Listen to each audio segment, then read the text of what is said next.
Hello दोस्तों, welcome back to our YouTube channel. तो last video में हमने किया था सिंपल इंटरेस्ट और कंपाउंड इंटरेस्ट। अगर आपने अभी तक वो वीडियो नहीं देखा है तो डिस्क्रिप्शन में आपको लिंक मिल जाएगा, आप वीडियो जाकर देख सकते हैं। उस वीडियो में हमने बात की थी सिंपल इंटरेस्ट के बारे में और सिंपल इंटरेस्ट को अच्छे से कवर किया था और कंपाउंड इंटरेस्ट भी हमने थोड़ा सा पढ़ाया था। तो आज हम कंपाउंड इंटरेस्ट ब्रीफ में करेंगे। तो देखिए, दोबारा बता देता हूँ आपको कंपाउंड इंटरेस्ट के बारे में।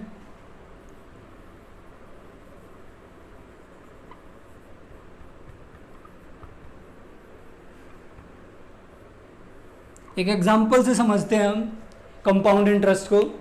मान लीजिए आपने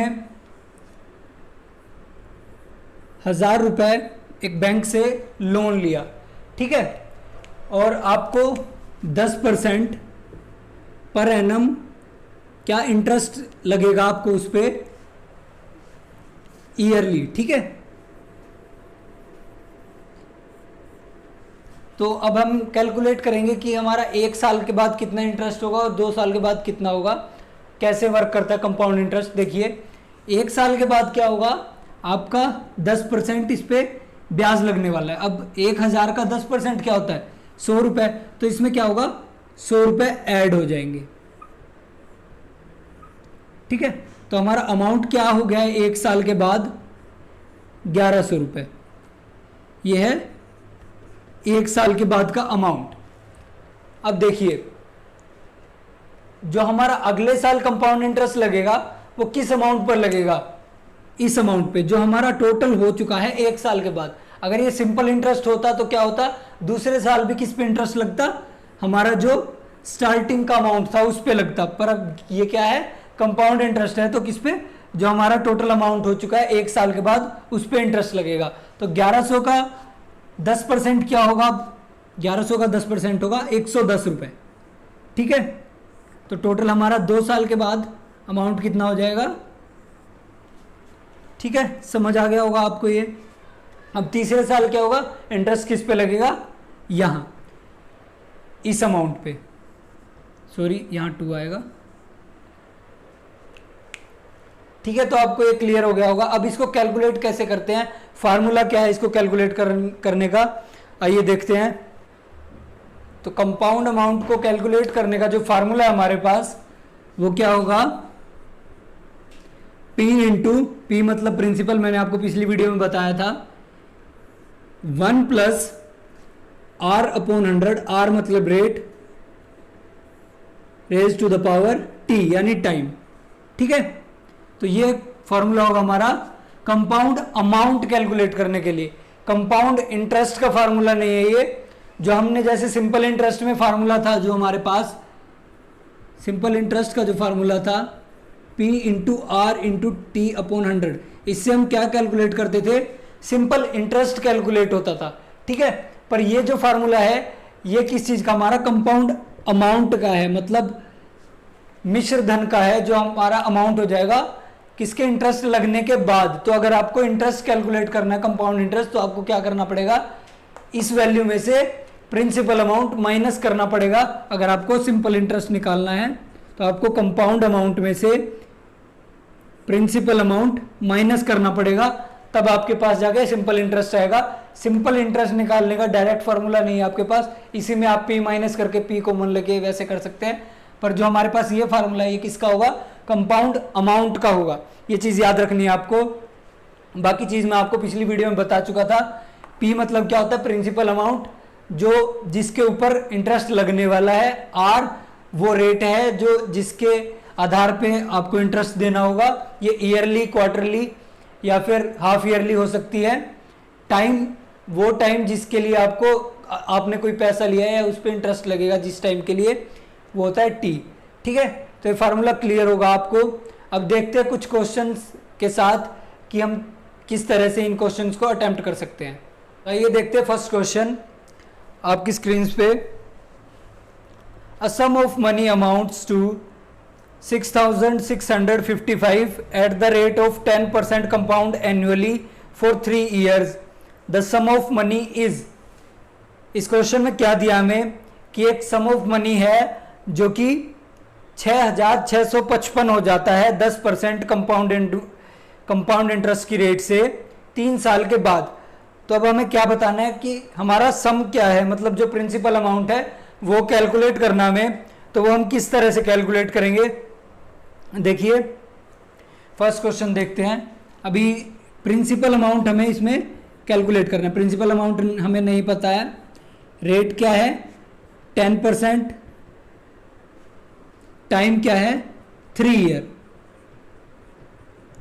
अब हमें फार्मूला पता है कंपाउंड अमाउंट, तो हमें दिया भी क्या है, इसमें कंपाउंड अमाउंट ही दिया हुआ है, ठीक है। तो हमें इंटरेस्ट कैलकुलेट करने की जरूरत नहीं है। कंपाउंड अमाउंट हमारा कितना दिया हुआ है 6,655 rupees is equal to, formula क्या है हमारा P into 1 plus R upon 100 raise to the power T, यानी टाइम।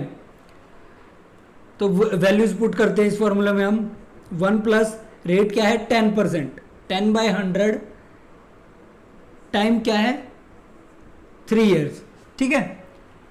सबसे पहले हमें क्या करना है इन क्वेश्चंस में, हमें ब्रैकेट को सोल्व करना है सबसे पहले, ठीक है। तो हम ब्रैकेट को सोल्व करेंगे। ये क्या हो जाएगा हमारे पास 1/10, 1/10 में 1 प्लस करेंगे तो क्या होगा 11/10 रेज टू द पावर 3। अब देखिए तो प्रिंसिपल हमारे पास क्या आ जाएगा, प्रिंसिपल अमाउंट क्या होगा,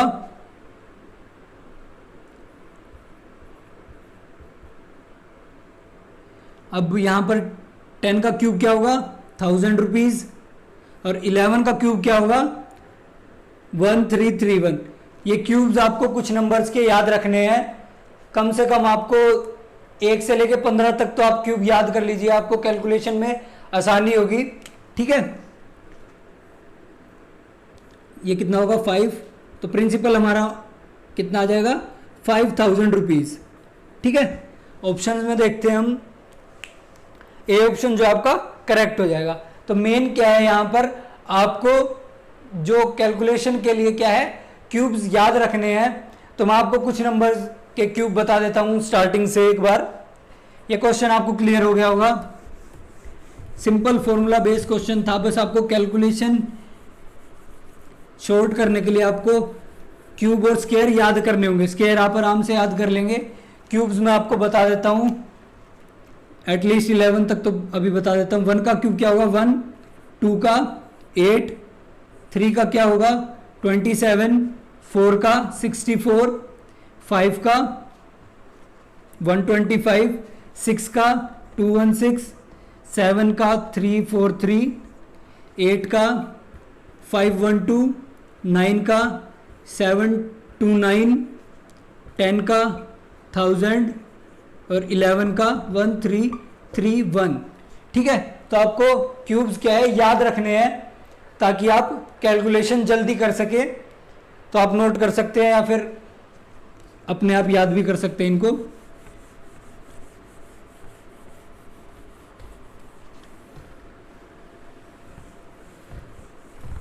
अब आइए देखते हैं next question. In 3 years ₹3000 amount to 3993 at X% compound interest compound annually. The value of X is, अब इसमें हमें क्या दिया है प्रिंसिपल अमाउंट दिया 3000 रुपीज, और उसके बाद में कंपाउंड अमाउंट जो इंटरेस्ट लगने के बाद है हमारा 3 साल के बाद, टाइम क्या है 3 साल, वो कितना दिया है 3993 रुपए। और अब हमसे क्या पूछा है रेट ऑफ इंटरेस्ट बताना हमें, रेट ऑफ कंपाउंड इंटरेस्ट, ठीक है। तो सेम फार्मूला है, फॉर्मूला क्या है हमारा compound amount is equal to P into 1 plus R upon 100 into raise to the power T, ठीक है।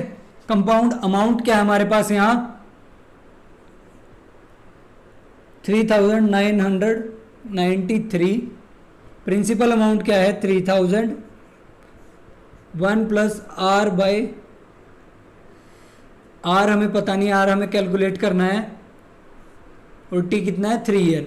अब यहां से हम कैलकुलेट करेंगे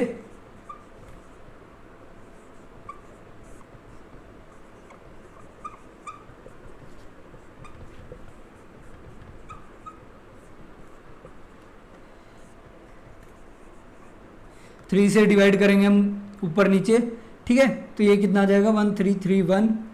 अब देखिए अगर आपको क्यूब रूट्स याद हैं तो आप आराम से देख लेंगे कि जो ये 1331 है किसका क्यूब रूट है, 11 का, ठीक है। और अगर आपको याद नहीं है तो आपको कैलकुलेशन में दिक्कत आएगी। अब क्या, अगर आपको याद है तो आप सीधा क्या करेंगे, यहाँ के क्यूब को यहाँ शिफ्ट करेंगे, क्यूब रूट होगा 1331 का क्यूब रूट क्या है 11, 1000 का क्या होगा 10 is equal to 1 plus R upon 100। तो यहाँ से कैलकुलेट करेंगे हम आर को, 1 माइनस करेंगे कितना होगा 1/10 is equal to R by 100।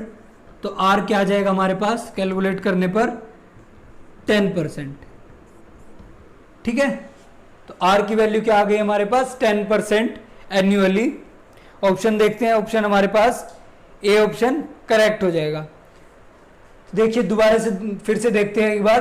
Compound amount दिया है हमें, प्रिंसिपल अमाउंट दिया है, टाइम हमें पता है 3 साल के लिए, और हमसे क्या पूछा है रेट ऑफ इंटरेस्ट पूछा है। तो क्या करेंगे हम सारी वैल्यूज पुट करेंगे, उसके बाद क्या करेंगे क्यूब रूट कर देंगे इसका, और हमारे पास क्या आ जाएगी आर की वैल्यू आ जाएगी। आई होप आपको समझ आ गया क्वेश्चन।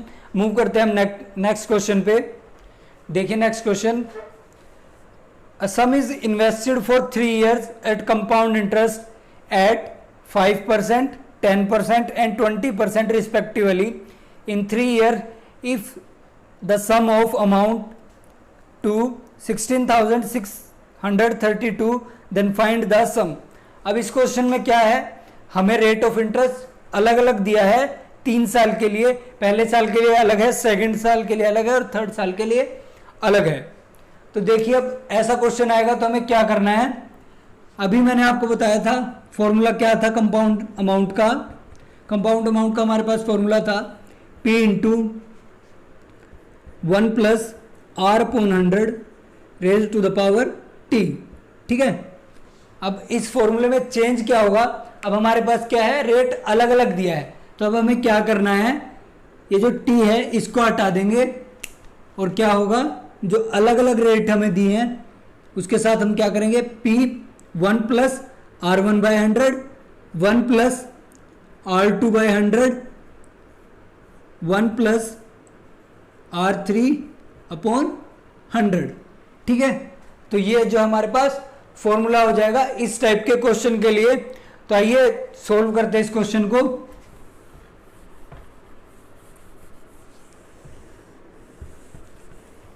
अब क्या बोला इस क्वेश्चन में, हमको सम कैलकुलेट करना है, मतलब प्रिंसिपल अमाउंट कैलकुलेट करना है, और हमें दिया क्या है कंपाउंड अमाउंट दिया है। कंपाउंड अमाउंट हमारे पास कितना है 16,632 रुपीज। R1 क्या हमारे पास rate of for the first year 5%, R2 क्या है 10% और R3 क्या है 20%, ठीक है। टाइम का इसमें कोई वैल्यू नहीं रहेगी क्योंकि टाइम हमें यूज नहीं करना है, हमें सिर्फ ये 4 चीजें यूज करनी है इसमें।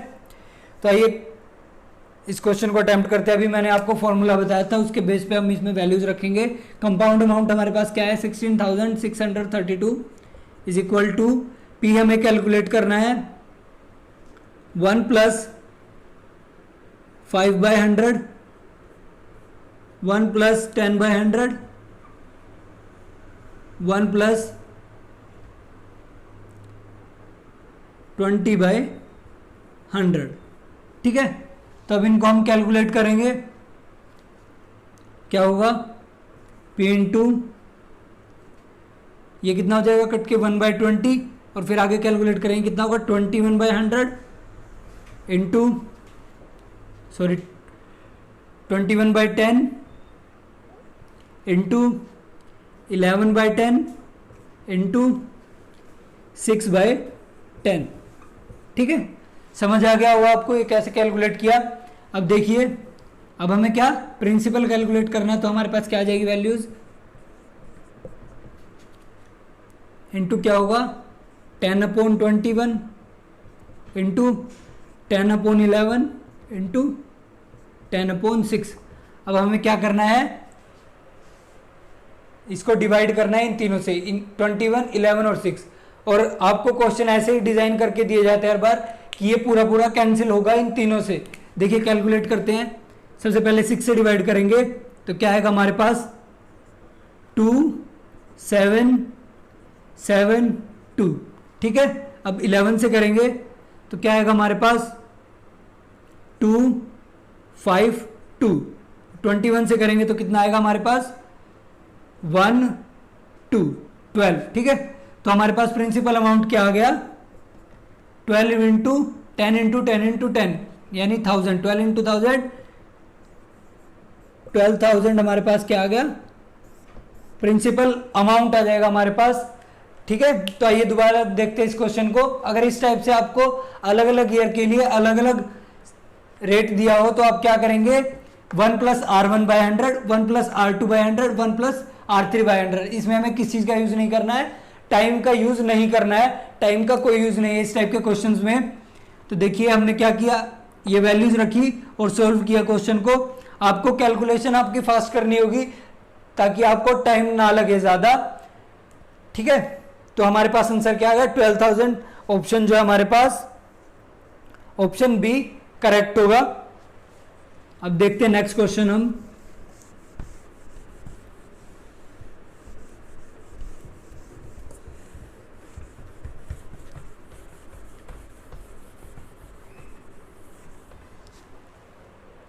देखिए next question. The income of Shantanu was 4,000 in the first 2 years his income decreased by 10% and 5% respectively, but in the third year the income increased by 15%. What was his income at the end of third year? अब इस question में हमें क्या दिया है, income के बारे में बताया है। किसकी, शांतनु की जो इनकम है वो कितनी थी 4,000 रुपए थी।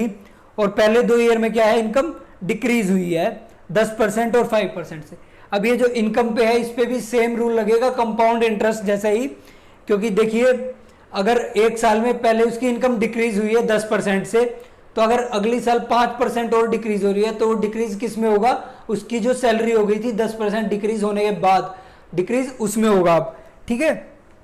तो अब क्या बोला है, थर्ड ईयर के बाद उसकी इनकम क्या हुई है, इंक्रीज हुई है 15% से। तो अब हमसे पूछा है कि उसकी इनकम कितनी है टोटल अब 3 साल के बाद।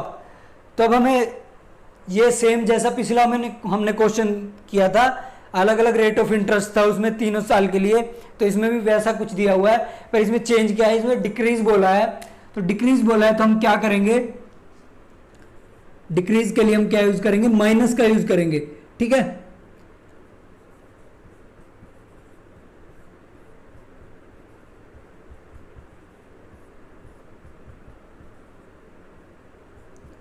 तीसरा जो रेट है वो हमारा क्या है, इंक्रीज है, तो उसके लिए हम प्लस का यूज करेंगे। बाकी दोनों के लिए क्या करेंगे, माइनस का यूज करेंगे। तो आइए देखते हैं। तो हमें कैलकुलेट क्या करना है, कंपाउंड अमाउंट यानी सैलरी उसकी 3 साल के बाद, ठीक है। तो इसको हम कंपाउंड अमाउंट ही बोलेंगे। तो कितना होगा वो, प्रिंसिपल अमाउंट कितना हमारा 4,000 जो उसकी सैलरी थी वो क्या होगा, प्रिंसिपल अमाउंट होगा हमारा। उसके बाद 1 माइनस 5/100, 1 माइनस 10/100 और 1 प्लस 15/100। अब हम कैलकुलेट करेंगे इसको आगे। 4,000 इंटू कितना होगा ये, 1 माइनस कितना है 1/20, 1 माइनस 1/20 करेंगे तो 19/20 इंटू 1 माइनस 9/10 और यहाँ कितना होगा ये, इसको कैलकुलेट करेंगे हम 115/100, ठीक है। कितना होगा ये 115/100, 23/20, ठीक है। तो ये हमें कैलकुलेट करना होगा। अब देखिए कैलकुलेट करेंगे, ये कैंसिल हो जाएगा हमारा पूरा पूरा, और इन तीनों का हमें मल्टीप्लाई करना है। तो ऑप्शंस में देखेंगे हम, ऑप्शंस देखिए। अब देखिए ऑप्शंस में क्या है, ऑप्शन देख के आप पता लगा सकते हैं आंसर का, आपको कैलकुलेट करने की जरूरत नहीं है। ऑप्शंस देखिए, पहला ऑप्शन क्या है 3933, दूसरा 4000, तीसरा क्या है 3500 और चौथा क्या है 3540। हमारे पास नंबर्स क्या है 19, 9 और 23। अब देखिए अगर आप तीनों को मल्टीप्लाई करेंगे तो क्या जीरो आ सकता है एंड में कैलकुलेट करने के बाद? बिल्कुल भी नहीं आ सकता। और आपके पास क्या है, तीन ऑप्शन में जीरो दिया हुआ है एंड में, और सिर्फ एक ऑप्शन में क्या है आपको एंड में क्या दिया हुआ है 3 दिया हुआ है। ठीक है, देखिए 3 इंटू 9 27, 7 इंटू 9 कितना होगा, उसके जो वंस डिजिट होगा वो क्या होगा 3 होगा। तो हमारे पास क्या है ए ऑप्शन करेक्ट हो जाएगा, आपको कैलकुलेट करने की जरूरत नहीं है, पूरा आप ऑप्शन देख के भी कर सकते हो। तो हमारे पास आंसर क्या आ जाएगा, ए ऑप्शन करेक्ट होगा, 3933 जो है इसका करेक्ट आंसर हो जाएगा। तो हम मूव करते हैं नेक्स्ट क्वेश्चन पे। तो आइए देखते हैं एक last question. At what percent annual compound interest rate a certain sum amounts to its 27 time in 3 years। क्या बोला हमसे क्वेश्चन में कि किस रेट पर कोई भी अमाउंट अपने से 27 टाइम हो जाएगा, कितने टाइम में, 3 ईयर में। हमें क्या बताना है, रेट बताना है, किस रेट पर कोई भी अमाउंट 3 साल में 27 गुना हो जाएगा। ठीक है, तो आइए देखते हैं किस तरह से करेंगे। सिंपल जो हमारे पास फॉर्मूला है उसी में अप्लाई करेंगे। अब हमें क्या बोला है 27 टाइम हो जाए, मतलब प्रिंसिपल अमाउंट का कितना हो जाए 27 टाइम हो जाए। 27p is equal to principal into 1 plus R by 100। Rate हमें पता नहीं है, रेट ही कैलकुलेट करना है। टाइम कितना बोला है 3 ईयर में। अब क्या होगा, p से p कैंसिल हो जाएगा हमारे पास। 27 is equal to 1 plus R by 100। अगर आपको पता है कि 27 किसका क्यूब रूट है तो आप आराम से क्वेश्चन को सोल्व कर सकते हैं। 27 किसका क्यूब रूट होगा 3 का, तो 3 is equal to 1 plus R by 100। ये हमारे पास कितना हो जाएगा 2 is equal to R by 100। R कितना आ जाएगा हमारे पास 200%।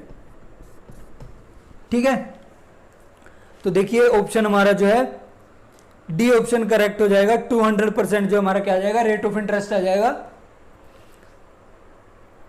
तो आज हमने किया कंपाउंड इंटरेस्ट। अगर आपको ये वीडियो पसंद आया तो प्लीज़ लाइक कीजिए, शेयर कीजिए। अगर आपने हमारे चैनल को अभी तक सब्सक्राइब नहीं किया है तो प्लीज़ हमारे चैनल को सब्सक्राइब कीजिए। आपका ये वीडियो देखने के लिए बहुत बहुत धन्यवाद।